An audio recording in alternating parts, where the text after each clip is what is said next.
Hello everyone, English knowledge stream channel में स्वागत है आपका। आज हम आपको ग्रामर की क्लास में और ट्रांसलेशन की क्लास में जो कुछ बताया है उसी के परिप्रेक्ष्य में आगे बढ़ते हुए हम आपको ट्रांसलेशन के क्लास में आज future perfect tense passive voice की चर्चा करने वाले हैं। आपको हम बताना चाहते हैं कि यह वीडियो सीक्वेंस में बनाया जा रहा है। अब हम टेंस को अंतिम रूप में पढ़ा रहे हैं। इसके बाद हम आपको ट्रांसलेशन और स्पोकन क्लास भी बताएंगे। तो चलिए बिना देर किए हुए हम स्टार्ट करते हैं। ये फ्यूचर परफेक्ट टेंस है, पैसिव वॉइस इंट्रोगेटिव सेंटेंस है। इसका जो रूल होता है, पहला टाइप यस नो टाइप जो होता है उसका रूल है विल या शैल पहले लिखेंगे, फिर कर्म लिखेंगे, फिर है बीन, फिर वर्ब की थर्ड बार, फिर बाय, फिर सब्जेक्ट होता है। एग्जाम्पल के माध्यम से हम इसको समझते हैं। पहले एक्टिव वॉइस में करते हैं, फिर उसके बाद उसकी पैसिव बनाते हैं। क्या हम लोग अगले माह तक पुस्तकें खरीद चुकेंगे? तो हम लोग हैं तो पहले यहां शैल हो जाएगा, शैल वी, उसके बाद है, ये एक्टिव वॉइस है, यानी टेंस है। Shall we have bought the books अगले माह तक, by next month, by next month.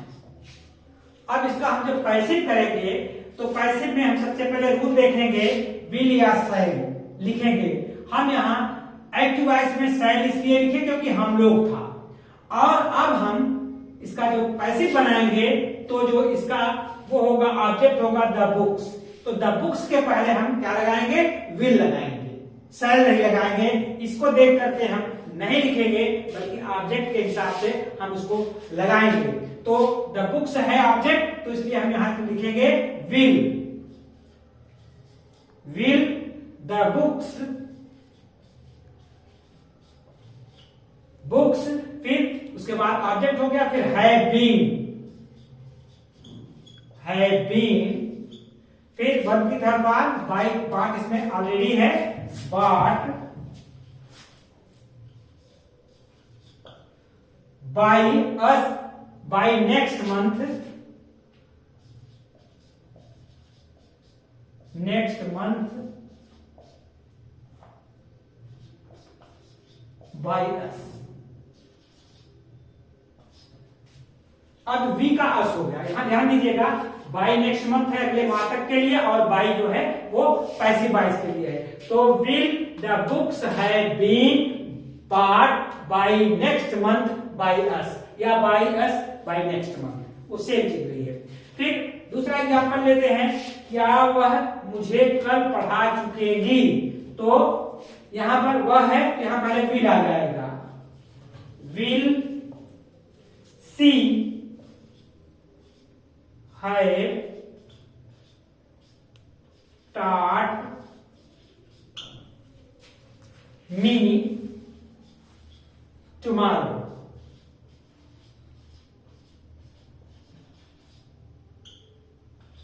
ध्यान दीजिए, यहां पर इसमें ऑब्जेक्ट मी आया है। तो मी को हम जब पहले करेंगे, ये एक्टिव है, एक्टिव ये से है, और ये पैसिव है।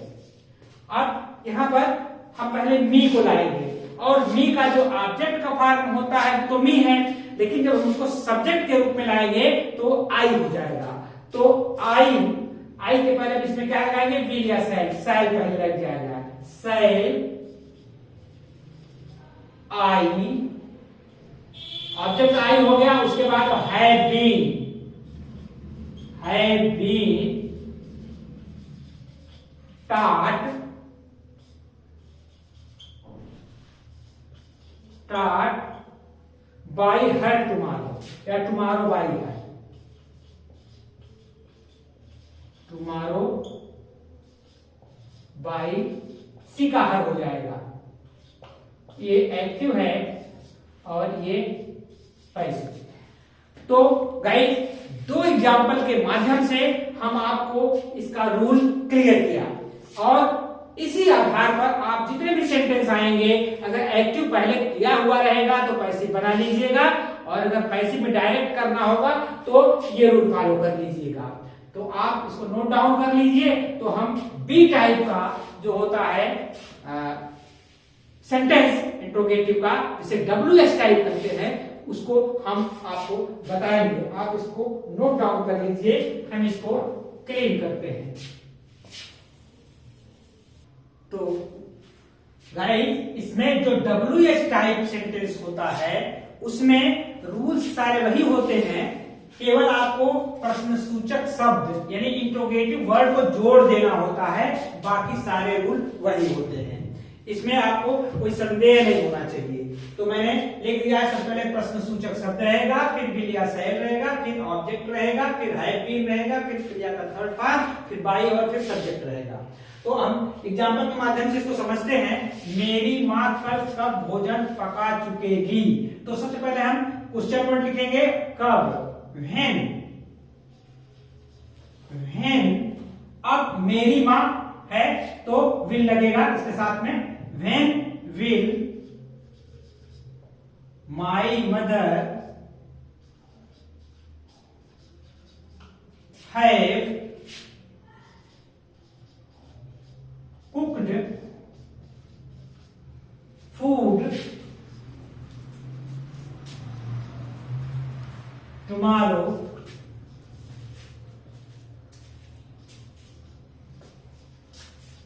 at evening।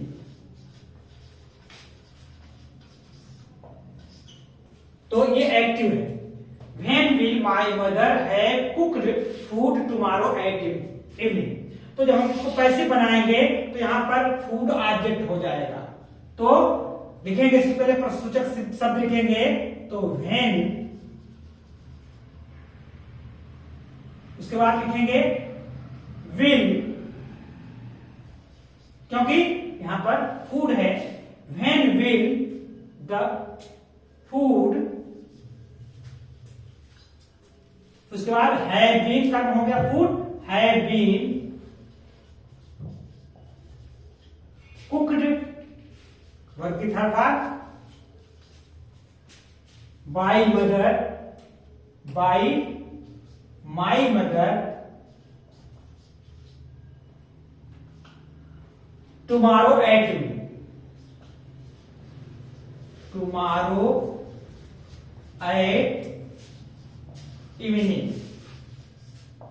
ये पैसिव है और ये एक्टिव।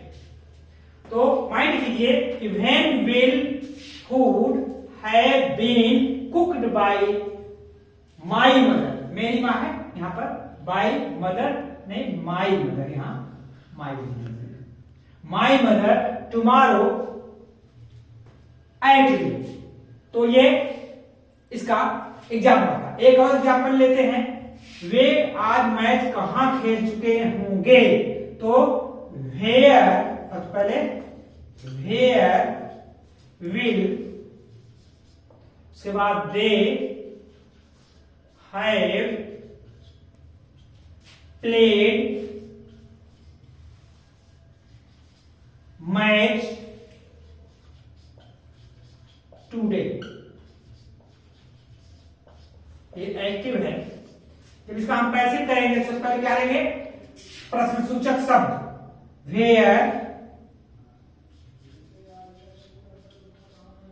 मैच है तो विल ही लगेगा, where will match have been, object के बाद हैव बीन लग जाएगा, have been played by them या टुडे बाय देम।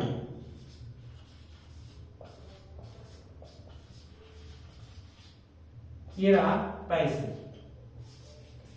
तो हो जाएगा where will match have been played today by them.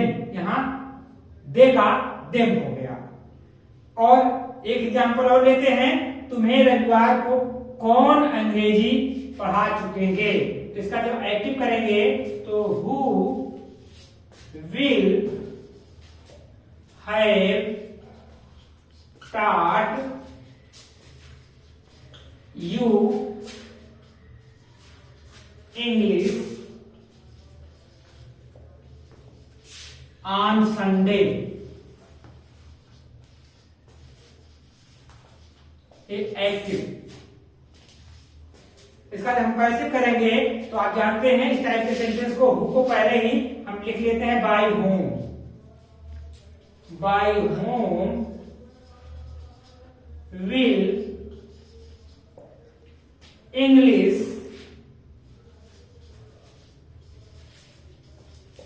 have been taught to you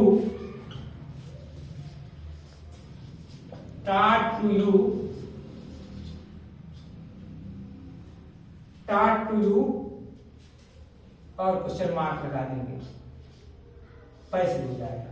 तो इसका हो जाएगा by home will English have been taught to you. और अगर यू को करते हैं तो by home will you have been taught English. तो यहाँ बाय होम पहले हो गया है, इसलिए लास्ट में बाय नहीं लगता है। ये हर सेंटेंस में आएगा इस टाइप के सेंटेंस। तो गाइस आपने देखा ये future perfect tense passive voice के इंट्रोगेटिव के दोनों टाइप होते हैं, जो WS टाइप और यस नो टाइप। तो आप देखते रहिए इंग्लिश नॉलेज स्ट्रीम चैनल को, धीरे धीरे सीक्वेंस की ओर आगे बढ़ रहे हैं। और धैर्य बनाए रखिए, हम जल्दी ही आपको और एडवांस चीजें भी बताएंगे। तो thank you for watching this video.